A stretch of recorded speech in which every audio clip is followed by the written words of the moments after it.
Mi propia madre miró a la jueza directamente a los ojos y dijo que yo era mentalmente incapaz. Dijo que había sido inestable toda mi vida. Dijo que nunca se me debería permitir controlar mis propias finanzas, y mucho menos heredar algo de mi abuela.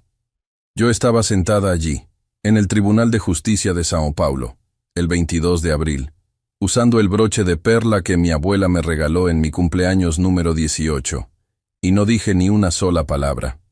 Todavía no. Pero antes de continuar, asegúrate de estar suscrito al canal y escribe en los comentarios: ¿desde dónde estás viendo este video? Nos encanta saber hasta dónde están llegando nuestras historias. La jueza, una mujer de unos 50 y tantos años con cabello corto y una mirada que parecía atravesar cualquier mentira, escuchó al abogado de mi madre terminar su discurso inicial. Luego se volvió hacia él con una expresión que yo ya había visto antes. Muchas veces, de hecho. Era la expresión de alguien que sabe cuando algo no está bien, cuando los hechos no encajan correctamente. Miró al doctor Marcos Viana, el abogado joven y presumido de mi madre, con su traje demasiado caro para alguien con tan poca experiencia, y le hizo una pregunta simple.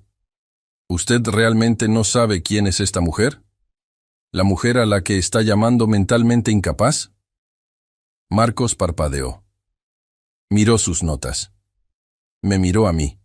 Miró de nuevo a la jueza.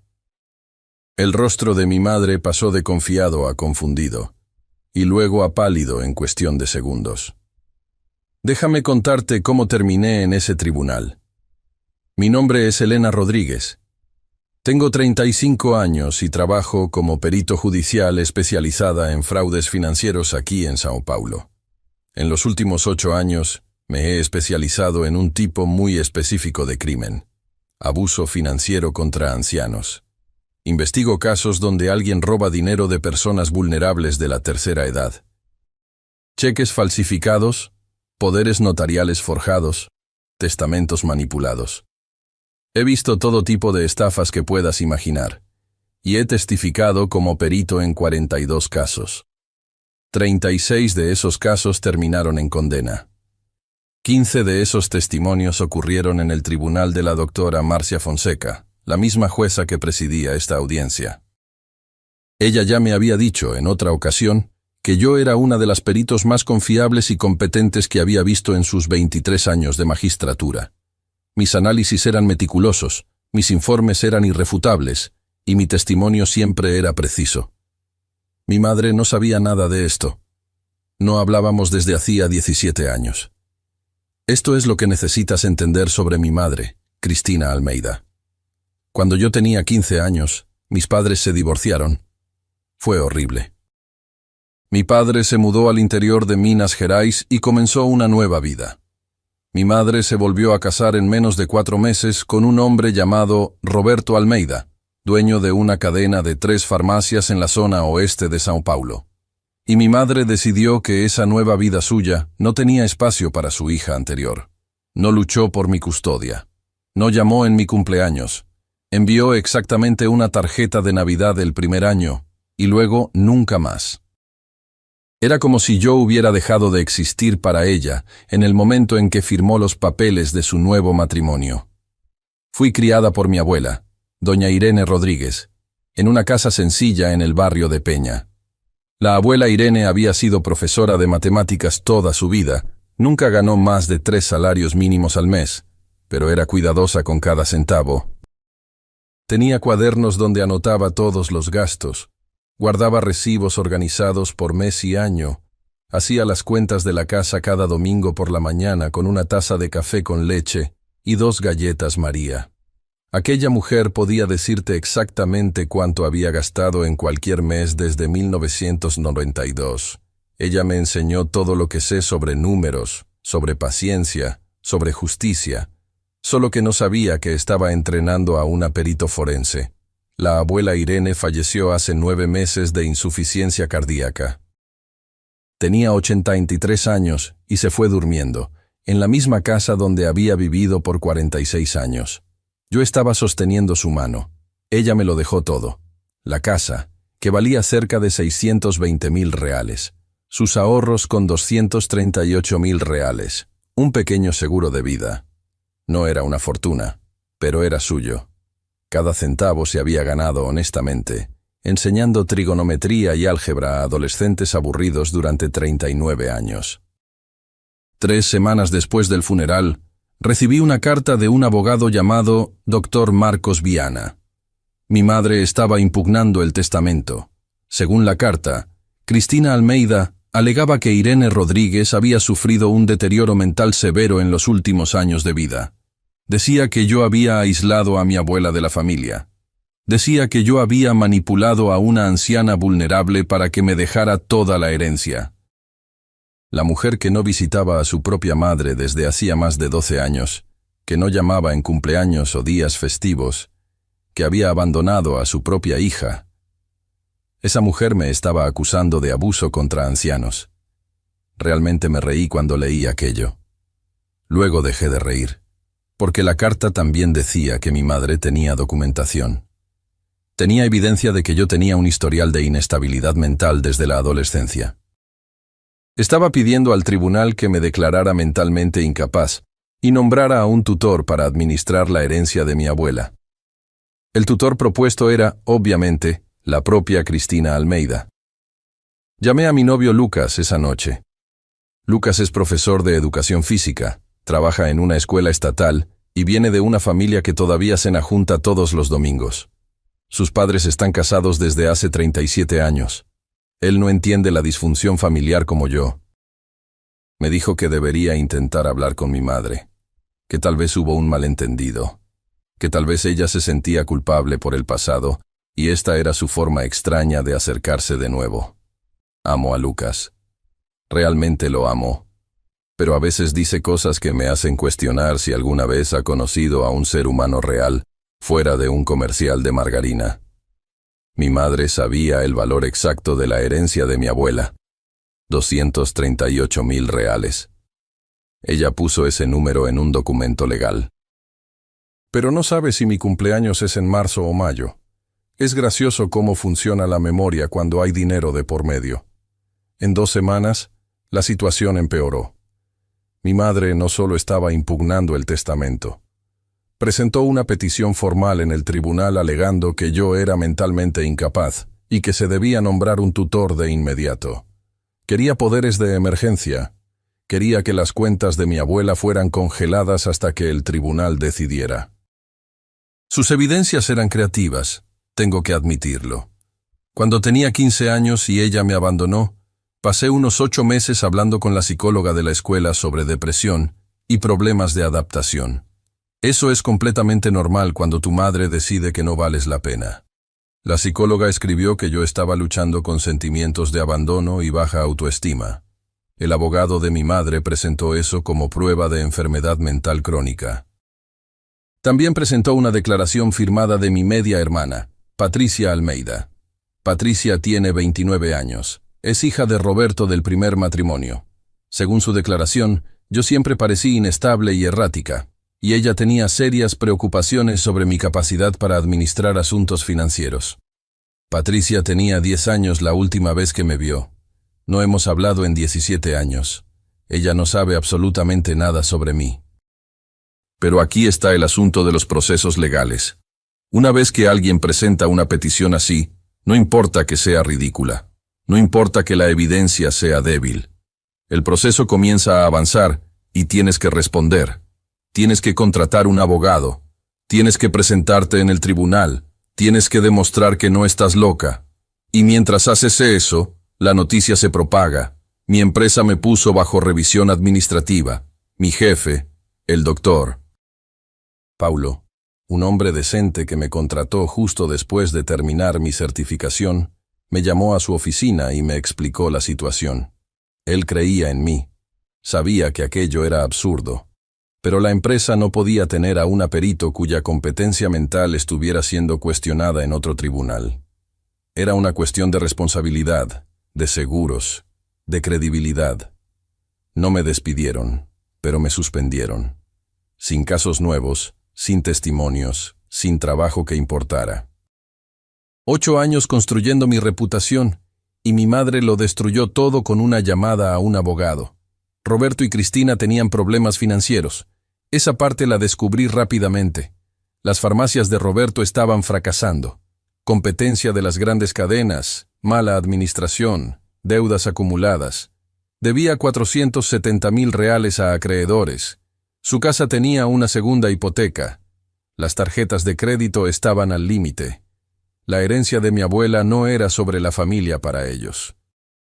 Era sobre supervivencia. Pero yo aún no sabía la magnitud completa de lo que habían hecho. Todavía no. Lucas y yo tuvimos nuestra primera pelea seria unas 2 semanas después de que todo comenzara. Sus padres habían empezado a hacer preguntas. Su madre, una mujer dulce que hace dulces para todas las fiestas de la escuela, había preguntado gentilmente si había algo sobre mí que Lucas no supiera. Algún secreto, algún historial. Él vino a mi apartamento esa noche y me preguntó por qué no me hacía simplemente una evaluación psicológica para demostrar que estaba bien. Le dije que esa no era la cuestión. La cuestión era que yo no debería tener que demostrar mi cordura solo porque mi madre extraña quería dinero. Él dijo algo sobre que, donde hay humo, hay fuego. Sobre cómo se veía mal que yo me negara a cooperar. Le pedí que se fuera. Se fue. Me senté sola en mi apartamento esa noche mirando la foto de mi abuela que guardo en el estante. Fue tomada en mi graduación de la universidad. Tenía 75 años y estaba radiante, como si yo acabara de ganar el premio Nobel. Todo lo que había hecho era graduarme en contaduría, pero para ella lo era todo. Ella solía decir que los rastros de papel no mienten. Decía que las personas pueden inventar historias y distorsionar la verdad, pero los números son honestos. Los números te dicen exactamente qué pasó si sabes cómo leerlos. Decidí leer algunos números. Yo todavía figuraba como titular conjunta en la cuenta bancaria de mi abuela. Ella me había agregado 2 años antes de morir, cuando todavía estaba completamente lúcida. Dijo que era por conveniencia, para que yo pudiera ayudarla a pagar cuentas si se cansaba demasiado. Pero creo que ella sabía que algo podría pasar. Creo que se estaba protegiendo, o protegiéndome a mí. Revisé los estados de cuenta bancarios de sus últimos 2 años de vida. Creé una hoja de cálculo. Rastreé cada depósito, cada retiro. Y fue ahí donde encontré la primera grieta en la historia de mi madre. En los últimos 14 meses de vida de la abuela Irene, hubo 9 retiros que no correspondían a ninguno de sus gastos regulares, sin cuentas de luz, sin supermercado, sin farmacia. Solo retiros en efectivo que variaban de 5,000 a 15,000 reales cada uno. Valor total, 63,400 reales. Cada retiro ocurrió dentro de los 3 días posteriores a una visita registrada de Cristina Almeida. Mi abuela había comenzado a mostrar signos de un leve deterioro cognitivo cerca de 1 año antes de morir. Días buenos y días malos. Olvidaba dónde había puesto sus lentes, pero citaba poesía de memoria 1 hora después. No era incapaz, pero era vulnerable. Y mi madre lo sabía. La mujer que me estaba acusando de abuso contra ancianos le había estado robando sistemáticamente a su propia madre por más de 1 año. No dormí esa noche. Me senté en la mesa de la cocina con mi laptop y un termo de café, e hice lo que hago profesionalmente. Investigué. Los retiros bancarios eran solo el comienzo. Mi abuela había sido meticulosa en mantener registros, pero en el último año las cosas se habían desorganizado. Yo había asumido que era por el deterioro cognitivo. ¿Ahora? Me preguntaba si alguien había ayudado a esa desorganización. Conduje hasta Pena el fin de semana siguiente para revisar su casa con más cuidado. Lucas se ofreció a ir conmigo, pero las cosas aún estaban tensas entre nosotros. Le dije que necesitaba hacer esto sola. La casa olía a ella. Lavanda, libros viejos y ese tipo específico de limpieza que solo las mujeres de su generación logran. Pasé 3 horas registrando su archivo, los cajones del escritorio, los armarios. Encontré lo que estaba buscando en un lugar que debía haber revisado de inmediato, su caja de seguridad en el Banco do Brasil de Peña. Ella me había agregado a la caja hacía 5 años. Solo había ido allí una vez para ayudarla a guardar algunas joyas después de un susto con asaltos en el barrio. Me había olvidado de ella por completo. La caja contenía sus joyas, como era de esperar. El anillo de bodas de mi abuelo, algunos bonos de capitalización que habían vencido hace años, su acta de nacimiento y documentos personales, y un cuaderno de tapa dura azul que nunca había visto antes. El cuaderno tenía fechas. La primera entrada era de 16 meses antes de su muerte. La última entrada era de 6 semanas antes de su partida. Mi abuela sabía lo que le estaba pasando. Lo había documentado todo. La primera entrada casi me destruye.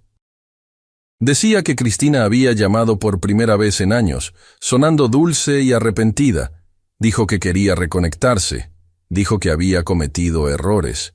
La abuela Irene escribió que no confiaba en eso, pero que estaba vieja y cansada, y que tal vez las personas podían cambiar. Las entradas se volvieron más oscuras a partir de ahí. Cristina la visitó en agosto. Pidió prestados 3,000 reales para una emergencia. La abuela Irene se los dio. Cristina la visitó en octubre. Dijo que Roberto estaba enfermo y necesitaban ayuda con facturas médicas. La abuela le dio 6,000. Cristina la visitó en diciembre. Trajo a Roberto. Le pidieron a la abuela que firmara unos papeles que les facilitarían ayudarla a administrar sus finanzas. La abuela firmó los papeles. Escribió en el diario que estaba teniendo un mal día, que su mente se sentía nublada, que no estaba segura de qué había aceptado. 2 semanas después, tuvo un día bueno. Miró los papeles que había firmado. Se dio cuenta de que eran un poder notarial, otorgándole a Cristina control sobre sus cuentas. Estaba demasiado avergonzada para contármelo. Esa fue la parte que me destrozó. Mi abuela, la mujer más fuerte que he conocido, estaba demasiado avergonzada para admitir que su propia hija la había engañado.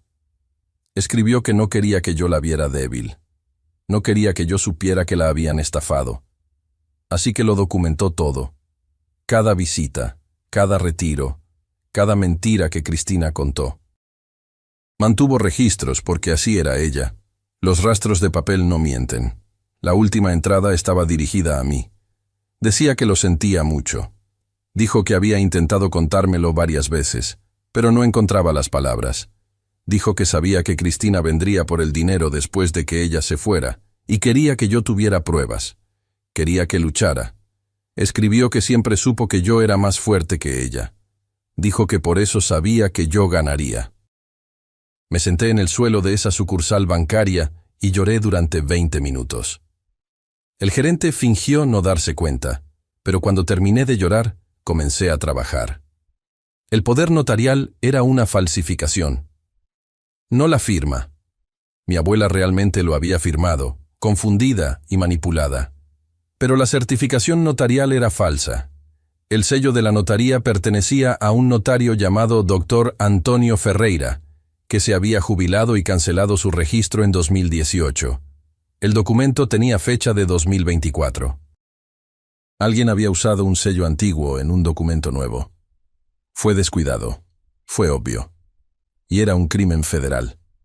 Comencé a investigar el historial de Roberto Almeida. Lo que encontré me revolvió el estómago. La primera esposa de Roberto había muerto en 2013. Su madre había muerto en 2019. En ambos casos, hubo cuestionamientos sobre el manejo de las herencias. En ambos casos, dinero había desaparecido. Nunca se presentaron cargos. Pero los patrones estaban ahí, claros como el cristal para alguien entrenada para verlos. Cristina no se había casado con un hombre desesperado. Se había casado con un profesional. Y yo no era su primera víctima. Solo era la única que sabía defenderse. Llamé a mi abogada, la doctora Fernanda Costa, a la mañana siguiente. Fernanda tenía 48 años. Era una exfiscal que se había pasado al litigio civil tras quemarse con casos penales. Era aguda, directa, y no perdía el tiempo con simpatías innecesarias. Le conté todo: el cuaderno, los estados de cuenta bancarios, la certificación falsificada, el patrón con los familiares anteriores de Roberto. Se quedó callada por un largo momento. Luego dijo que esto ya no era solo un asunto civil. Era fraude bancario, falsificación de documento público y explotación financiera de un anciano vulnerable. Si el patrón se confirmaba, posiblemente más. Me preguntó qué quería hacer. Le dije que quería destruirlos, pero quería hacerlo bien. Quería que entraran en ese tribunal pensando que ya habían ganado. Quería que se comprometieran con sus mentiras bajo juramento. Quería que la jueza viera exactamente quiénes eran antes de mostrarle quién era yo. Fernanda sonrió. Dijo que esperaba que dijera eso. La fecha del juicio se fijó para el 22 de abril. Eso me dio 7 semanas para prepararme. Abordé este caso de la misma forma en que abordo todos mis casos. Construí un expediente, creé cronogramas, hice referencias cruzadas de documentos, verifiqué cada hecho 3 veces, porque eso es lo que haces cuando tu carrera depende de tener la razón. Fernanda presentó mi respuesta a la petición de mi madre. Fue deliberadamente simple. Negué las alegaciones, afirmé que era mentalmente competente, solicité una audiencia. Solo eso. Ninguna evidencia adjunta, ninguna reconvención, nada que los alertara. El doctor. Marcos Viana llamó a Fernanda al día siguiente de que radicáramos los papeles. Ella dijo que él sonaba confundido. ¿Eso es todo? ¿Esa es toda su defensa? Fernanda le dijo que yo esperaba ansiosamente mi día en el tribunal. Dijo que estaba segura de que la jueza vería la verdad. Marcos probablemente pensó que yo estaba fanfarroneando, o que era estúpida, o ambas cosas. 2 semanas antes de la audiencia, Marcos programó mi declaración previa. Es un procedimiento estándar. El abogado de la otra parte puede hacer preguntas bajo juramento antes del juicio real. Supuestamente ayuda a preparar el caso y evitar sorpresas. No le di nada. Me preguntó sobre mi formación. Dije que tenía un título en contaduría. Me preguntó sobre mi trabajo. Dije que era contadora. Me preguntó sobre mi historial de salud mental. Dije que había visto a una psicóloga brevemente cuando era adolescente después del divorcio de mis padres. Respondí todas las preguntas de la manera más corta posible. No ofrecí información voluntariamente. No expliqué. No me defendí. Mi madre estaba viendo la declaración por videoconferencia. Podía ver su rostro en la esquina de la pantalla. Vi cómo su expresión cambiaba de nerviosa a confundida y luego a satisfecha a lo largo de 2 horas. Pensaba que yo estaba quebrada. Pensaba que me había rendido. No tenía idea de que yo era una mujer que había interrogado a lavadores de dinero, estafadores y delincuentes durante 8 años. No tenía idea de que me había sentado frente a personas que habían robado millones de reales y las había hecho admitir cada centavo. No tenía idea de que la mujer apagada, aburrida y derrotada en esa declaración era una actuación. Nunca me ha gustado actuar, pero tengo que admitir que fue un buen espectáculo. La semana antes de la audiencia, pasó algo inesperado. Recibí un mensaje a través de mi abogada de Patricia Almeida. Mi media hermana quería reunirse conmigo. Fernanda me aconsejó que no lo hiciera. Dijo que podría ser una trampa, una forma de hacerme decir algo que pudieran usar en mi contra. Dijo que Patricia estaba del otro lado, pero yo había visto algo al fondo de aquel video de la declaración. Cuando Marcos mencionó el nombre de Roberto, la mandíbula de Patricia se había tensado. Cuando Cristina se rió de un chiste de Marcos, Patricia desvió la mirada. Había algo ahí. Miedo, tal vez, o resentimiento, o ambos. Acepté reunirme con ella en un café en Pineiros, a mitad de camino entre São Paulo y Peña. Territorio neutral. Patricia Almeida no era lo que yo esperaba. Estaba delgada y cansada, con ojeras oscuras y las uñas comidas hasta la raíz. Pidió un café negro y no lo tocó. Me dijo que sentía mucho la declaración que había firmado. Dijo que su padre la había escrito y la obligó a firmar. Dijo que no tuvo opción. Le pregunté qué quería decir con eso. Miró la mesa por un largo rato. Luego me contó sobre la madre de Roberto. Doña Margarida Almeida había muerto en 2019. Tenía 81 años. Vivía en un asilo en Guarulhos. Tenía demencia real, no el deterioro leve que mi abuela había experimentado. No podía recordar su propio nombre la mayoría de los días. Roberto tenía el poder notarial. Él administraba sus finanzas. Cuando murió, no quedó casi nada de la herencia. Su casa había sido vendida. Sus ahorros habían sido drenados. Roberto dijo que los costos del asilo lo habían consumido todo. Patricia dijo que le había creído en ese entonces. Tenía 22 años y no sabía nada mejor. Pero unos años después, empezó a hacerse preguntas. Los números no cuadraban. El asilo no había costado tanto. El dinero se había ido a otro lugar. Confrontó a su padre una vez. Solo una vez. No me dijo exactamente qué pasó después de esa conversación, pero se tocó la parte interna de la muñeca izquierda cuando lo dijo, y lo entendí. Roberto Almeida no era solo un hombre desesperado con farmacias que fracasaban. Era un depredador que hacía esto desde hacía años. Su propia madre, probablemente la primera esposa también, aunque Patricia no sabía los detalles. Y ahora mi abuela. Le pregunté a Patricia por qué me estaba contando esto. Dijo que estaba cansada. Dijo que había cargado con esto durante años y ya no podía más.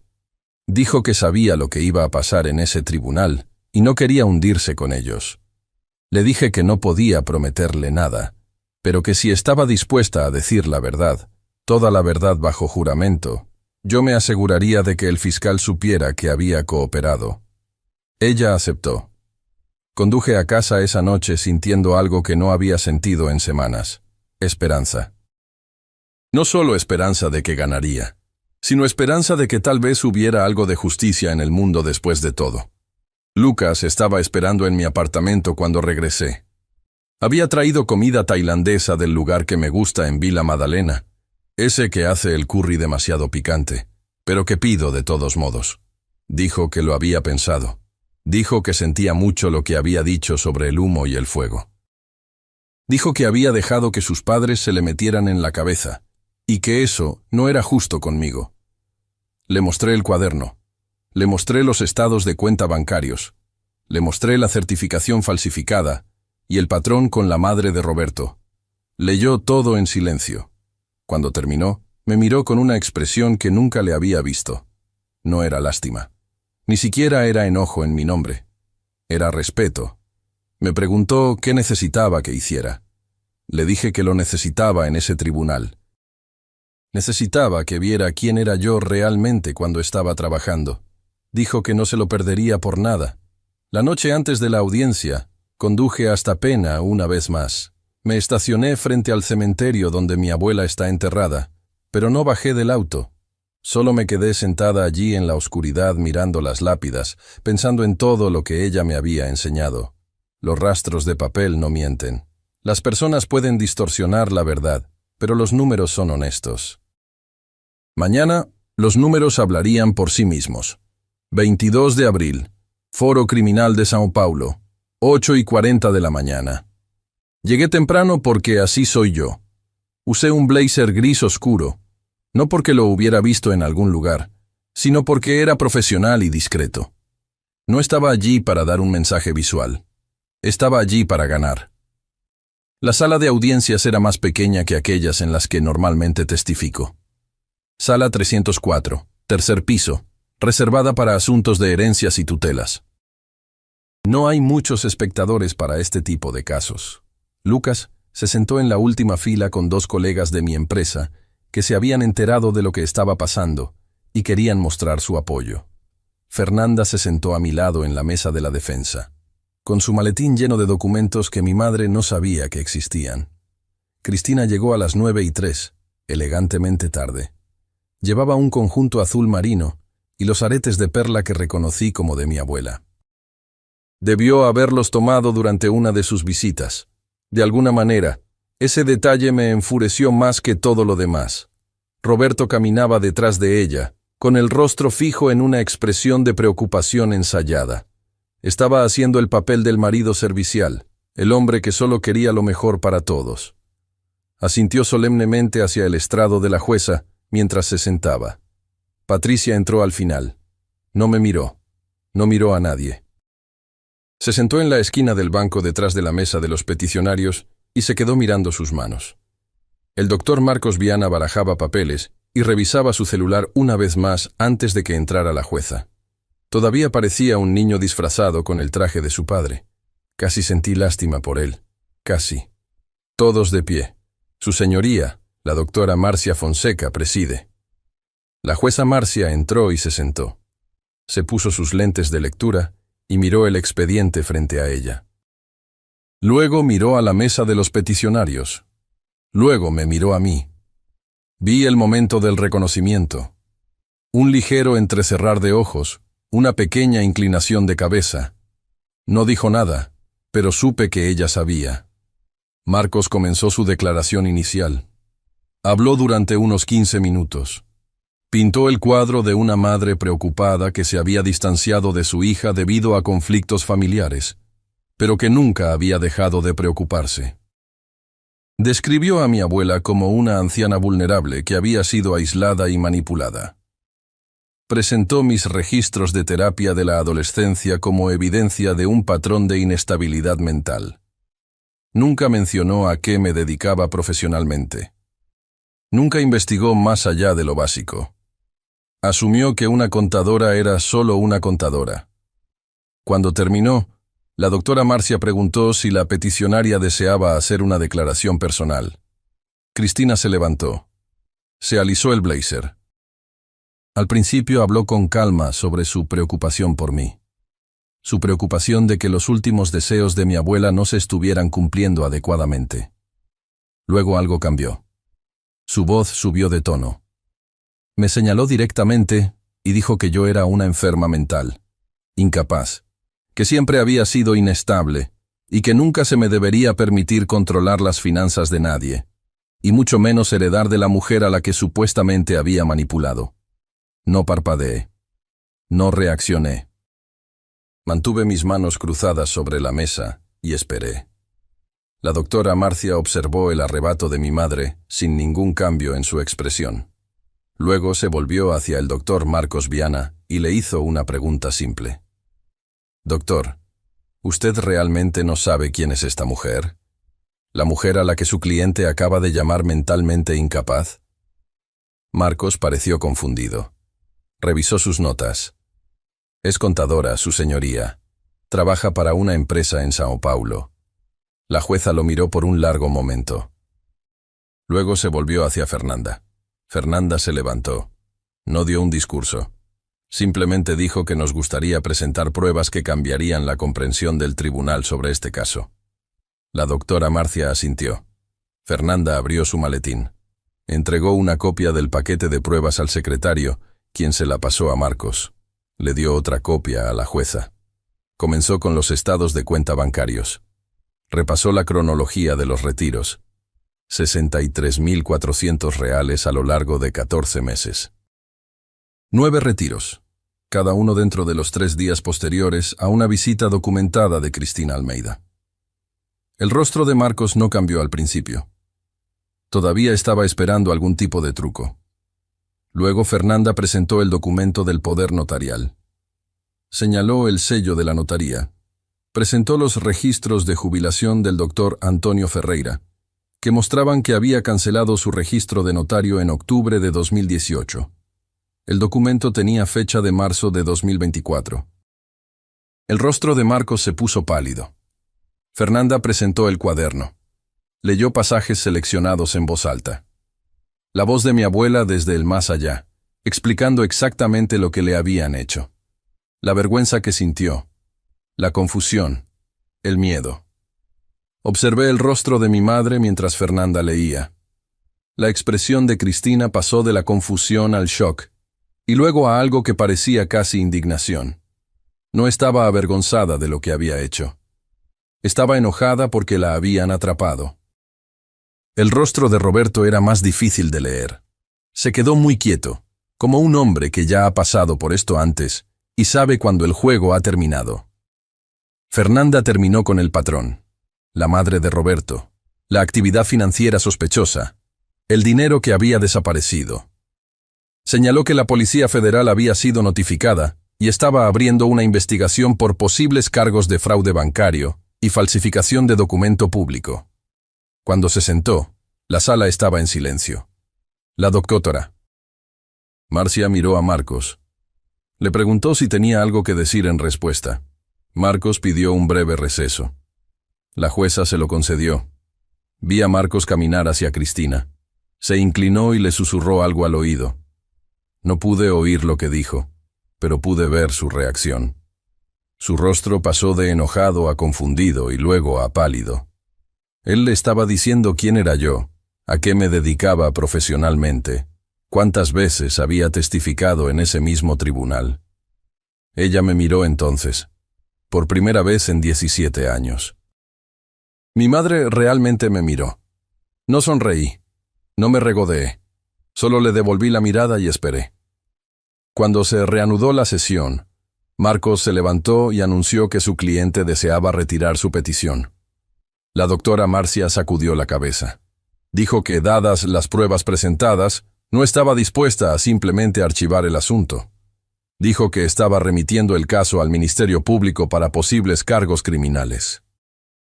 Dijo que también estaba remitiendo las pruebas a la oficina de la Policía Federal en Sao Paulo para la investigación en curso. Miró a mi madre una vez más.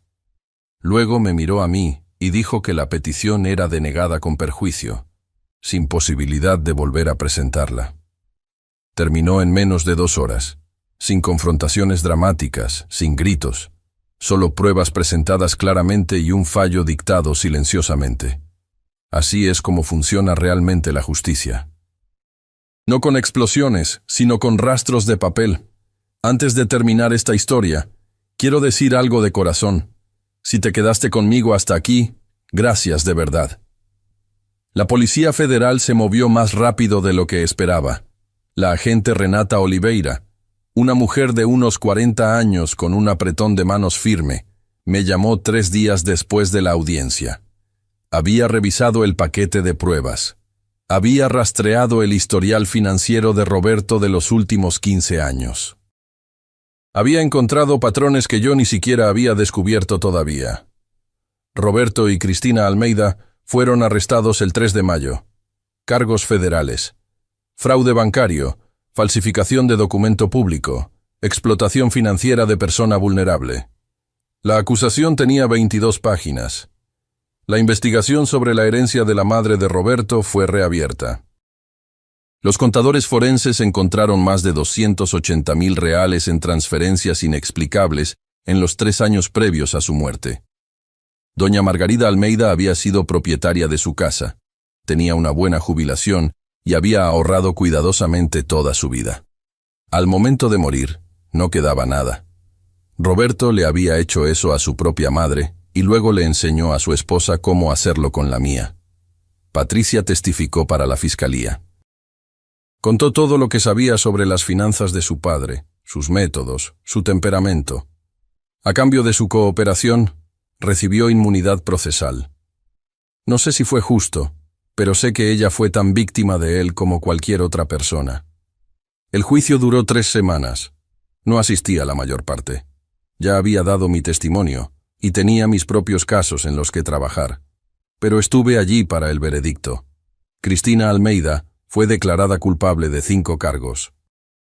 Fue sentenciada a 6 años en una prisión federal. Cumplirá al menos 5 antes de ser elegible para la libertad condicional.